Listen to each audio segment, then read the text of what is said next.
Hi guys, welcome back to our channel Dwaraka tech Telugu. Guys, మీరు under బడ్జెట్లో ఏదైనా best budget mobile కోసం wait చేస్తుంటే మీకు ఐక్యూ జీ సిరీస్ నుంచి iQOO G11 lite 5G mobile అయితే లాంచ్ కాబోతుంది. కాకపోతే మనకి ఈ మొబైల్ సంబంధించిన పోస్ట్ అయితే మనకి అమెజాన్లో వాళ్ళు రిలీజ్ చేస్తారని చెప్పొచ్చు. ఐక్యూ అంటే అమెజాన్ పార్ట్నర్షిప్ అని చెప్పొచ్చు, కాబట్టి అమెజాన్లోనే దీన్ని మెయిన్గా అయితే లాంచ్ చేయొచ్చు. ఇంకా డిజైన్ బిల్డ్ క్వాలిటీతో స్టార్ట్ చేద్దాం. ఫ్రంట్ అయితే ఫ్లాట్ డిస్ప్లే ఉంటుంది, బ్యాక్ అయితే ప్లాస్టిక్ ఫినిష్ ఉంటుంది, సైడ్ కూడా ప్లాస్టిక్ ఫినిష్ ఉంటుంది. ఇది మనకి స్టెరీ స్పీకర్స్ ఉంటుంది అనేది ప్రెజెంట్ తెలియదు, మాక్సిమం ఉండొచ్చు stereo speakers. Side mounted finger print support ఉంది. ఈ డ్యూరబిలిటీ పరంగా చూస్తే IP64 అండ్ IP65 ఉండొచ్చు అని చెప్తున్నారు.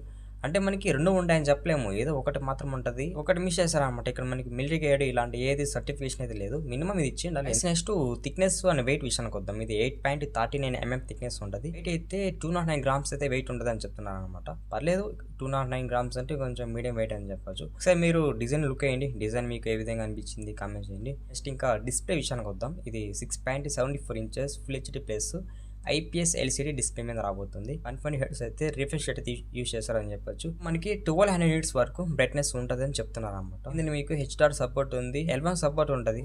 అమెజాన్ ప్రైమ్ వీడియో, నెట్ఫ్లిక్స్ ఇటువంటి యాప్స్ మీరు హెచ్డి క్వాలిటీలో మాత్రమే వాచ్ చేయొచ్చు. డిస్ప్లే అయితే బాగానే ఉంటుంది అని చెప్పొచ్చు. నార్మల్ యూస్ కి, జనరల్ పర్పస్ కి మీకు డిస్ప్లే అయితే బాగానే వర్క్ అవుతుంది.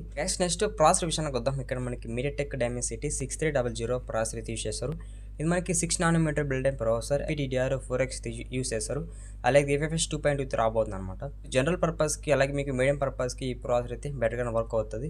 లేదు నేను హెవీగా యూస్ చేయాలంటే మీకు హెవీకి ఈ ప్రాసెసర్ అంత బెటర్గా వర్క్ అవ్వదు. ఎందుకంటే మనకి ఇది మిడ్ రేంజ్ ప్రాసెసర్ కాబట్టి మనకి పర్ఫార్మెన్స్ అనేది అంత బెటర్గా అయితే ఉండదు. సో కొంచెం లో లెవెల్ పర్ఫార్మెన్స్ అయితే మీరు ఎక్స్పెక్ట్ చేస్తారు. ఇది out of the box Android 16 అయితే రాబోతుంది. ఇది Argen OS 6 అయితే రాబోతుంది అని చెప్పొచ్చు. కెమెరా అనుకుంటాం, మనకి డ్యూయల్ కెమెరా సెటప్ ఉంటుంది, ఫ్లాష్ ఉంటుంది. ఫ్లాష్ కింద మనకి రింగ్ LED ఫ్లాష్ టైప్లో ఒకటి అయితే బెటర్ అనమాట.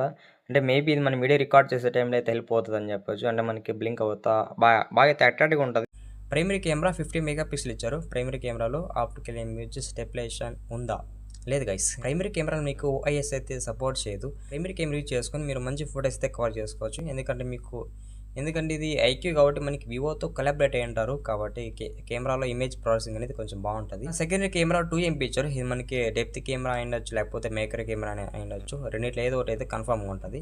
సెల్ఫీ కెమెరా 5 మెగాపిక్సెల్ ఇచ్చారు. 5MP అంటే మరి చాలా తక్కువ అని చెప్పొచ్చు. ప్రైమరీ కెమెరా తప్పితే మిగతా కెమెరాస్ అన్ని కొంచెం లో లెవెల్ అని చెప్పొచ్చు. బ్యాటరీ విషయానికి వద్దాం. బ్యాటరీలో కొంచెం ఇంప్రూవ్ చేస్తారు. 6500 mAh బ్యాటరీ తీసేశారని చెప్పొచ్చు. 44 watts వరకు ఫాస్ట్ ఛార్జింగ్ సపోర్ట్ చేస్తుంది. సిలికాన్ బ్యాటరీ టైప్ తో రాబోతుంది అనమాట. మనకి బ్యాటరీ హెల్త్ అనేది ఎక్కువ రోజులు ఉంటుంది. ఫైనల్లీ మనము ఈ మొబైల్ సంబంధించిన అన్ని స్పెక్స్ అయితే మాట్లాడుకున్నాం. మీకు 15,000 కి లాంచ్ అయితే దీన్ని కొనొచ్చు అనమాట. ఎందుకంటే 15,000 కి ఇది కొంచెం వాల్యూ అయిన స్మార్ట్ ఫోన్ అని చెప్పొచ్చు, అది ఐక్యూ నుంచి. ఫైనల్లీ ఇది గైస్ ఇవాళ వీడియో. మర్చిపోకండి మీరు మరి లాస్ట్ వరకు చూస్తుంటే మన ఛానల్ సబ్స్క్రైబ్ అండి.